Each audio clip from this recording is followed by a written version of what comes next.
Millions of years before the dawn of man, ants had learned to live in large, complex societies. They had also mastered the art of war. Since their sources of food were much larger than themselves, they killed their prey by strategic attack. Today, a highly aggressive, often deadly breed of ant threatens to spread like a plague throughout much of the United States.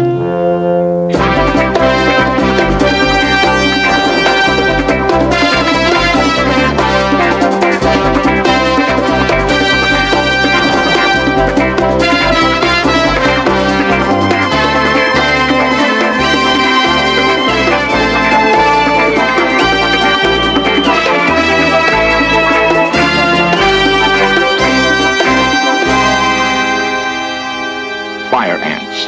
They are named for their painful, burning sting.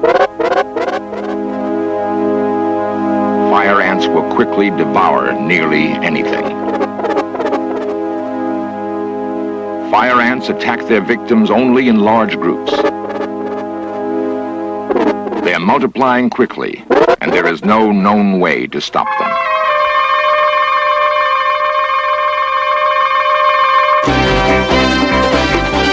This series presents information based in part on theory and conjecture. The producer's purpose is to suggest some possible explanations, but not necessarily the only ones, to the mysteries we will examine.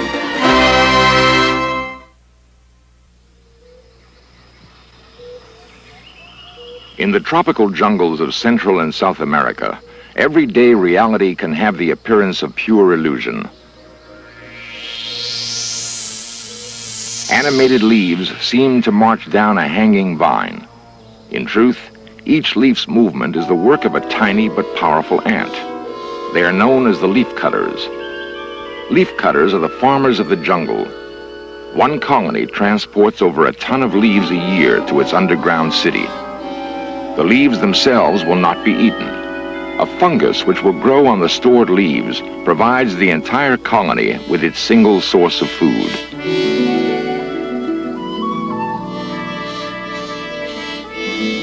Leaf-cutter ants have tremendous strength. Held by the ant's powerful mandibles, a single leaf weighing as much as the ant itself will often be carried more than 100 yards. To equal this feat, a man would have to carry 150 pounds in his teeth.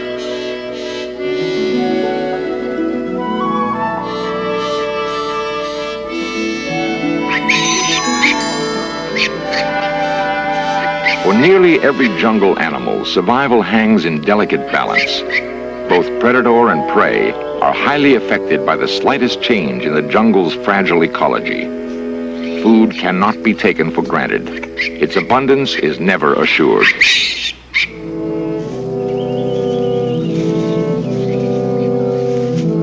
If the tapir cannot find its daily requirement of buried roots and bulbs, it faces starvation.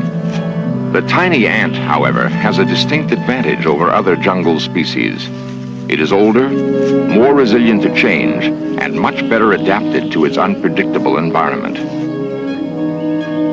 The hollow branches of a young Cecropia tree is the favored home of Aztec ants.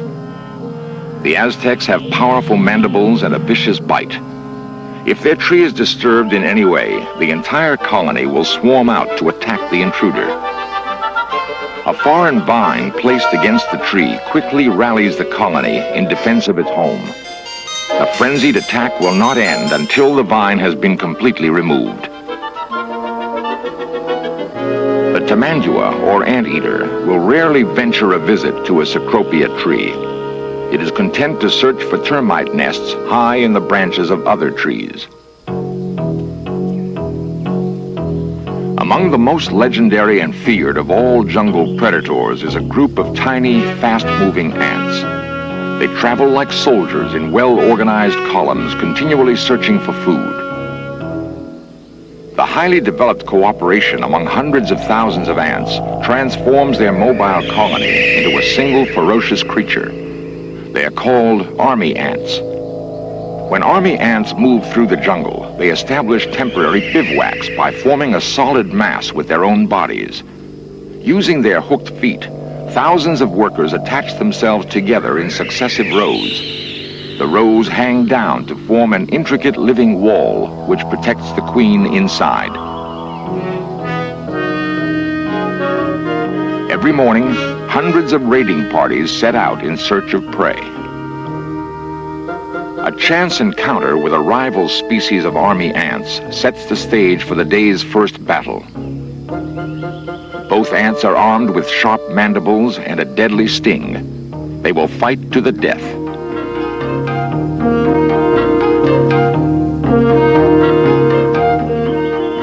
While raiding columns frantically hunt for other sources of food, a powerful bite finally cripples the opponent.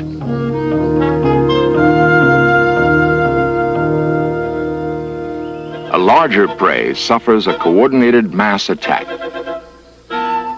Once it has been paralyzed by dozens of stings, the army ants carefully dissect their victim and carry it piece by piece back to the bivouac. In a single day, thousands of insects will become helpless victims of the ravenous army ant.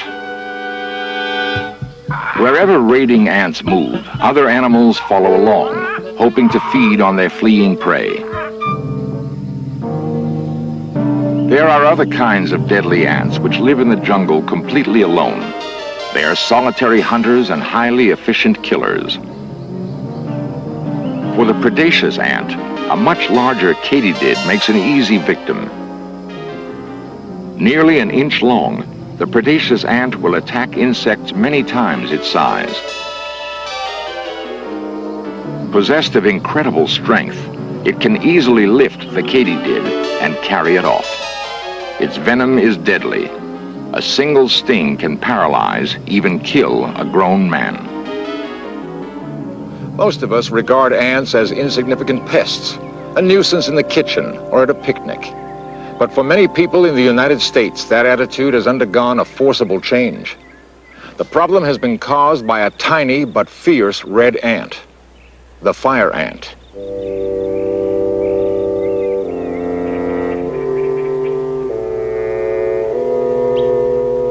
In fields and pastures throughout the South, large earth mounds loom above the ground, signaling that the invader is there. The mounds are built and inhabited by fire ants. The fire ant mound forms only the tip of a vast colony which can extend 20 feet underground. Highly aggressive, the fire ant's armament includes razor-sharp mandibles for biting and a painful burning sting that gives the ant its name. Within each fire ant colony, specialized workers do nothing but build and repair. The work is constant. It begins when the colony is established and the mound itself must be built. As the colony grows, new tunnels and chambers must be added continually.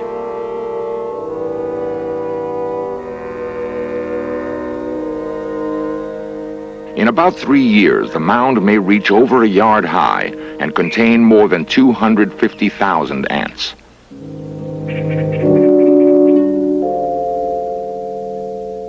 If split down the middle, the mound is revealed as an intricate network of interconnecting tunnels and chambers.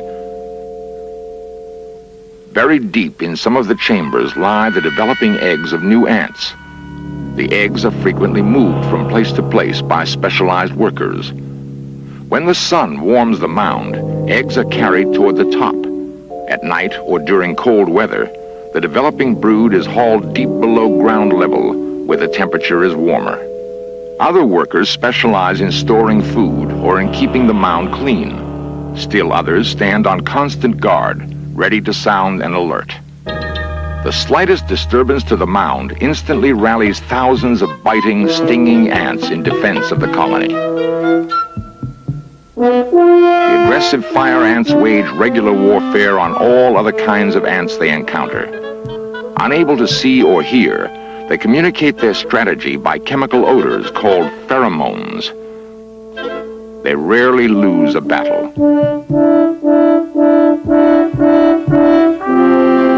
Wherever fire ants have spread, they have quickly eradicated native ants, establishing themselves as the singular species. Fire ants are voracious predators. Their colonies require a huge and regular supply of food. Given to attacking in overwhelming numbers, fire ants will actually delay an attack until sufficient ants have gathered to ensure an easy conquest. Fire ants devour insects as the mainstay of their diet. They also eat earthworms, grubs, and spiders.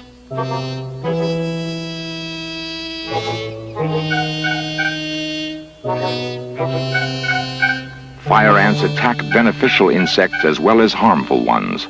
They are indiscriminate killers. In many parts of the South, vast areas are scarred with more than 200 fire ant mounds per acre. In the United States, fire ants have no natural enemies. At present, there is no way to stop them.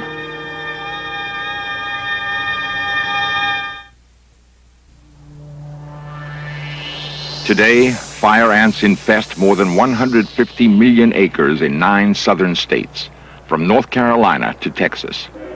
Highly adaptable, their mounds can be found nearly everywhere.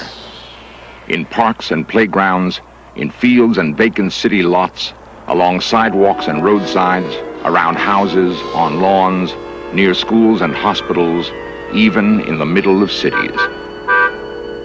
The main shopping street of Gulfport, Mississippi is completely undermined with thousands of fire ant tunnels. The ants have no problem finding food and thriving. The red fire ant is a relative newcomer to this country. They arrived in Mobile, Alabama sometime between 1933 and 1945. A few ants were probably hidden in the cargo of a freighter from their native Brazil. They jumped ship and quickly multiplied. By the early 1950s, farmers started to complain. The fire ant had begun to interfere with their livelihood. The ants' hard earth mounds clogged equipment and bent cutting blades. No longer just a bothersome pest, the fire ant was becoming a major nuisance. Complaints about the fire ant mounted quickly. Fire ants invaded bales of hay, rendering them useless as feed for animals. Field workers, whose jobs required them to spend long hours near fire ant mounds, were frequently attacked and painfully stung. Young farm animals were sometimes killed when they strayed into ant-infested pastures. A chemical war against the fire ant was launched. It began on a small scale and then escalated. Cyanide, chlordane, dieldrin, heptachlor, kepone. Virtually every insecticide known to man was used against the fire ant. Yet the number of ants only increased. They continued to spread. In 1962, a newly discovered insecticide called Mirex offered new hope for the war against the ants.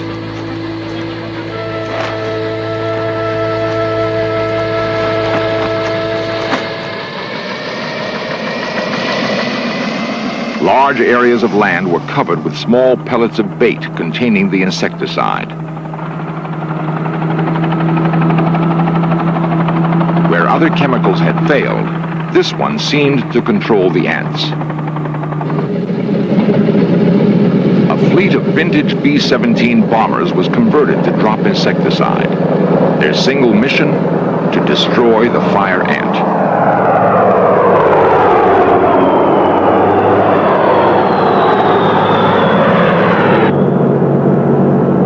The campaign has been called the Vietnam of entomology. It lasted for years, covered vast areas of land, and cost millions of dollars. When it was over, there were more fire ants than before. The fire ants have continued to multiply and spread, and scientists are searching frantically for a new weapon against them.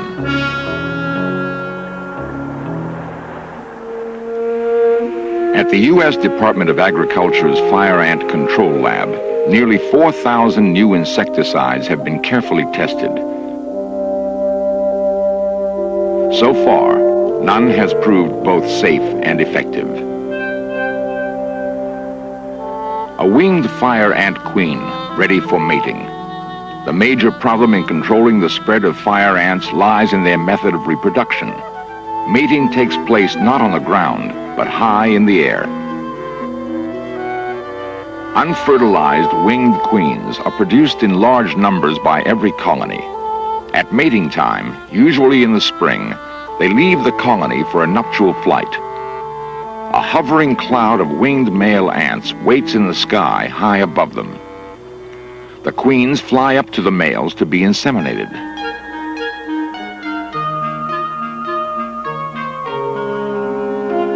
After their aerial rendezvous, the fertile queens fly back to the ground. Each is programmed by nature to establish a new colony wherever she lands. The queen's new colony may be located hundreds of yards or even miles from her original mound. Within a month, a small underground colony has emerged around the queen. The first generation of workers tends the developing larvae with care, keeping them warm and alive. The queen herself receives constant attention. A group of specialized workers does nothing but groom and feed her. The only way the workers can identify her is by the chemical odor or pheromone which she exudes. For the rest of her life, the queen will do nothing but lay eggs, millions of them. Each developing egg is carefully guarded and cared for. Quickly, the emerging colony will multiply in size. Scientists have isolated the queen pheromone and are attempting to use it in their struggle to control the fire ant. When the pheromone is spread on a stick, workers mistake it for the queen. They react automatically and carry it into the colony.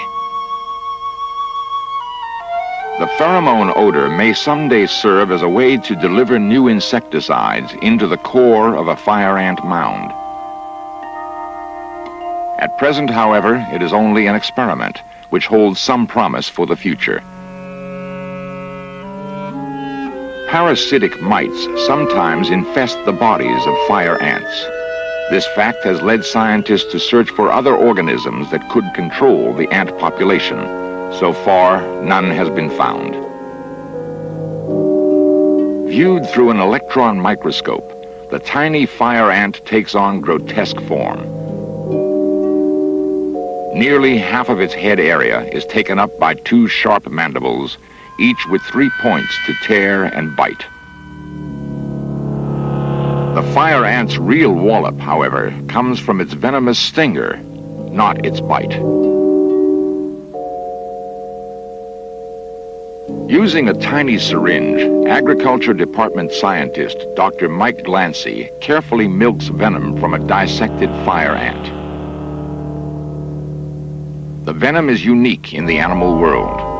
It is a burning alkaloid chemical similar to the substances found in poisonous plants.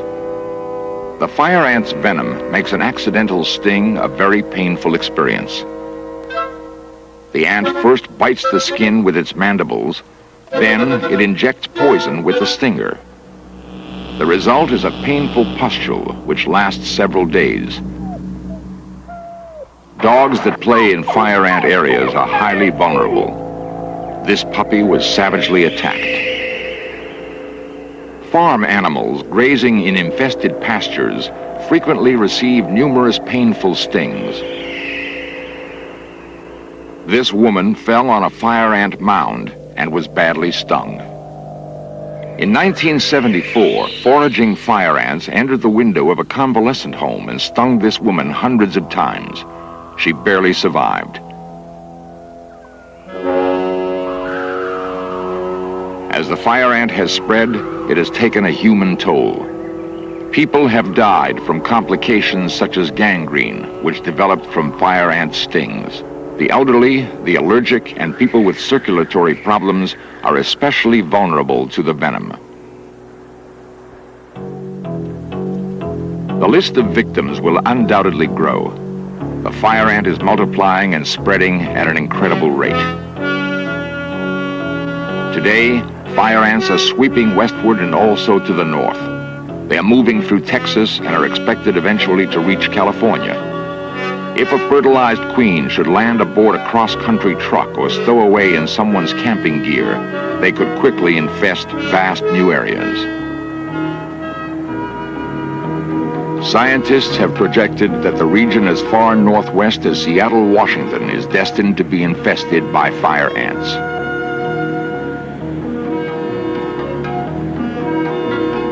In the Northeast, even New York City may someday be plagued by the ant.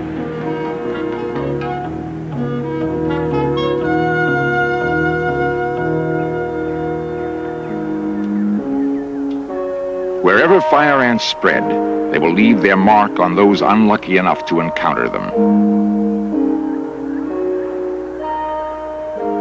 The scientific name of the fire ant is Solenopsis invicta.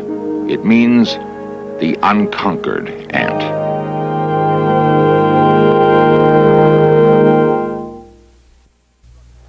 The struggle between man and insects is as old as man himself. We have rarely, if ever, gained the advantage. In the short time that fire ants have inhabited the United States, they have undergone evolutionary changes. They have quickly adapted themselves to better survive and exploit their environment. Special colonies have been found containing not one, but as many as 20,000 queens. It was recently discovered that some fire ants have adapted their bodies to store food for better survival in cold temperatures. 60 years ago, an entomologist wrote, "Since the world began, we have never exterminated, we probably shall never exterminate as much as one single insect species. If there ever was an example of an insect we cannot destroy, the fire ant is it."